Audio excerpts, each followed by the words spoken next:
What is up, addicts? Welcome to the Fantasy Addiction Network. In this video, we are taking a look at Dalvin Cook, running back for the Minnesota Vikings, and giving you guys an expectation of what we can expect to see from him for fantasy in 2020.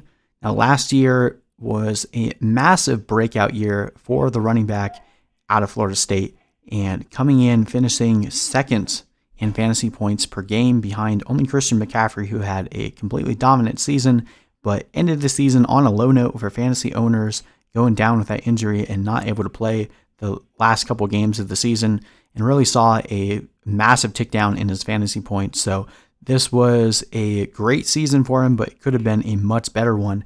Finished with 250 carries and 1,135 rushing yards, also had 53 receptions and 519 receiving yards, 13 total touchdowns. 292.4 fantasy points, good enough for sixth at the position, but again, where it really matters is that week-to-week points being scored, 20.9 points per game, which was second at the position. As we mentioned, as the season went on, you could see the points per game really dip down after week 10. Going into Denver was the game where he first started seeing those shoulder issues pop up, and they just kept becoming a recurring theme for him week in, week out. So, had plenty of games with over 20 attempts up until that point, and then from that point forward, didn't see 20 attempts again in a single game. So that really limited his production.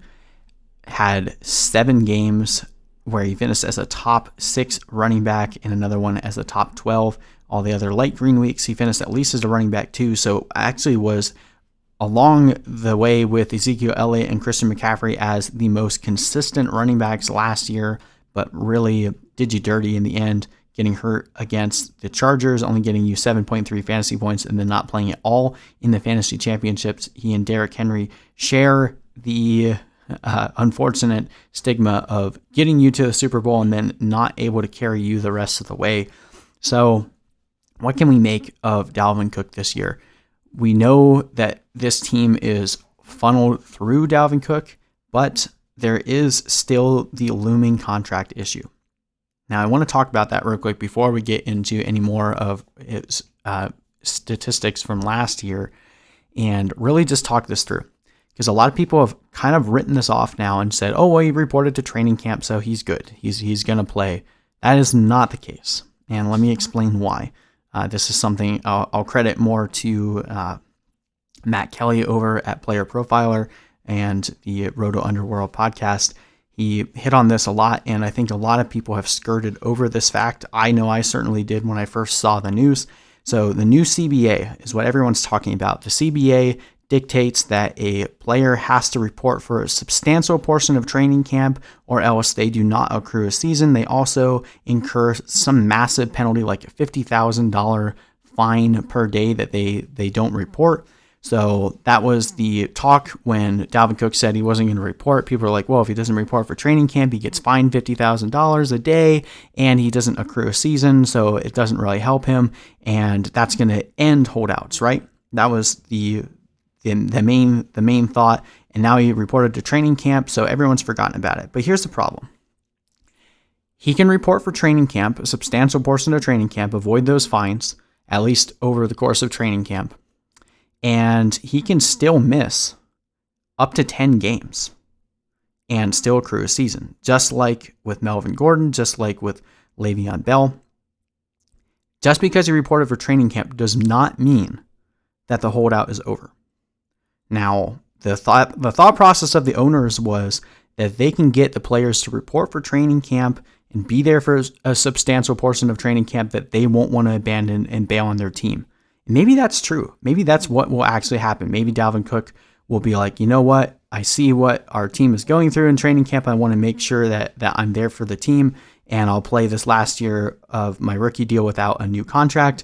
But as we know with running backs, not only has their value diminished incredibly in terms of the amount of money that they can actually pull in the free agency market with everything that's happening with COVID, we know that the salary cap is going to be a bit smaller over the course of the next couple of years. So the slice of the pie that a running back is going to be able to attain is even smaller.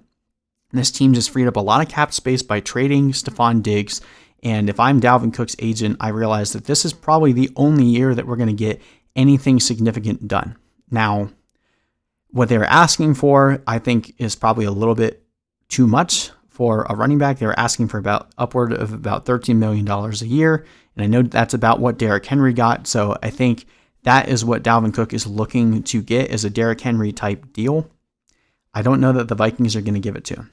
And if they don't, I definitely see a world where Dalvin Cook says, well, until we can get this figured out, I reported for training camp. I still want to accrue a season. But according to the CBA, I can still miss a good portion of games. So I'm going to protect my shoulder, protect my health.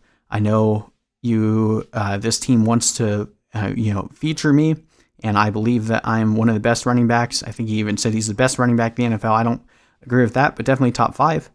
And if he believes that he's worth the money that they're refusing to pay him, he could still miss a good portion of the season. Yes, he would take a pretty big hit to his finances, but if he is playing the long game and thinking he's going to get more money over the course of his career, if he doesn't get hurt this season and potentially ruin his future outlook, we could still see him hold out. So keep that in mind. When you're talking about first round picks, the absolute worst round to take a guy that busts or a guy that doesn't play a substantial portion of the season is the first round.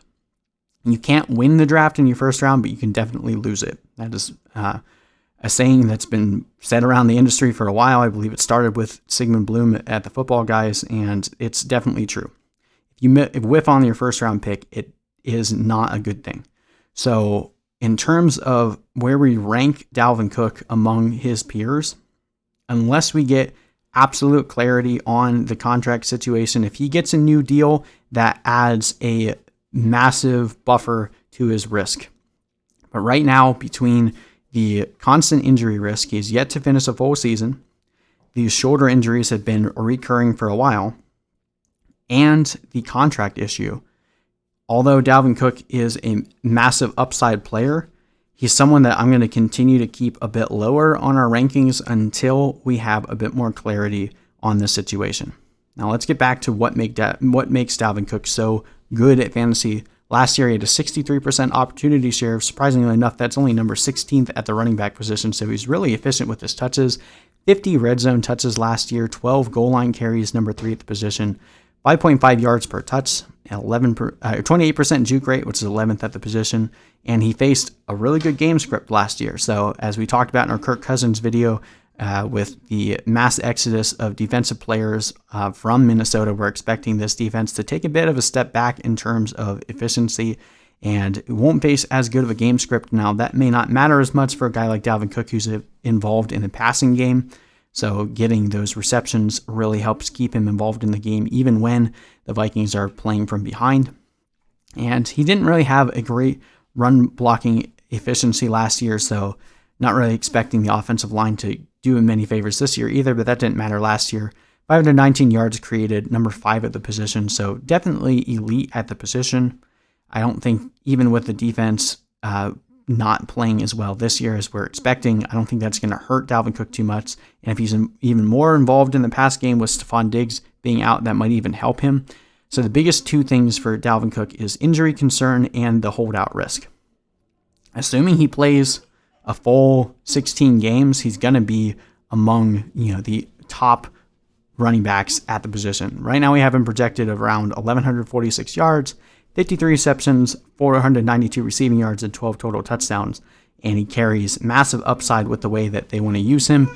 Gary Kubiak is really good at producing fantasy points from the running back position. That's what we've seen over the course of his time coaching. So as offensive coordinator, there's not really many more OCs you'd want than Gary Kubiak. So there are so many upsides to Dalvin Cook. I understand why the risk is worth it in the first round, but I want you guys to just at least have the full picture.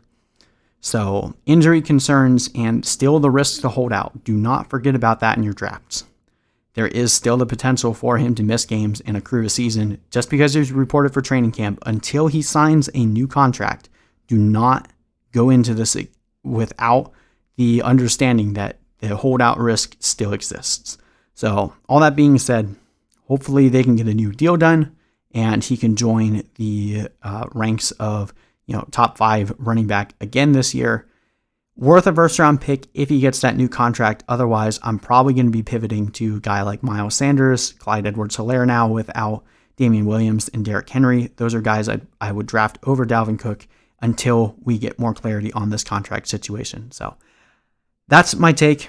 Hit that subscribe button for more videos like this, and let me know if you guys have any thoughts in the comment section below. I know this is a bit of a, it's a really important thing that we get right.